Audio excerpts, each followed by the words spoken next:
আপনাদের সাথে একটা বিষয় শেয়ার করি।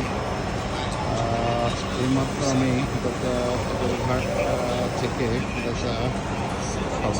সদরঘাট থেকে এই পল্টন পর্যন্ত আসলাম। প্রায় আমার 1 ঘন্টা 50 মিনিট মতো সময় লেগেছে। 1 ঘন্টা 50 মিনিটের মতো সময় লেগেছে। যদি একটা স্টেশন এখানে থাকতো, মেট্রো রেলের একটা স্টেশন সদরঘাট পর্যন্ত থাকতো, তাহলে 1 মিনিট থেকে 1.5 মিনিট সময় লাগতো। পাবলিক ট্রান্সপোর্ট একটা দেশের জন্য কত গুরুত্বপূর্ণ,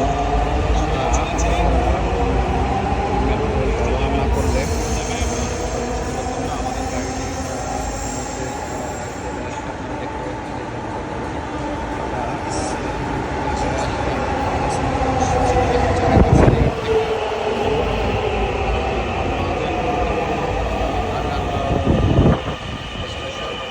এখান থেকে 30 স্টেশন, এই 30 স্টেশনে আমাদের পৌঁছতে সময় লাগবে আনুমানিক 17 মিনিট। গণপরিবহন মানুষের জন্য খুবই প্রয়োজন এবং দরকারি। গণপরিবহন ছাড়া মানুষের যাতায়াত সুন্দর হবে না। এই দেখতে পাচ্ছেন, এটা মানে মনে পড়ছে এখন যেহেতু বিকেল টাইম, এই সময় যাত্রী কম থাকে। আমরা এখন পরবর্তী স্টেশন হচ্ছে ঢাকা বিশ্ববিদ্যালয়।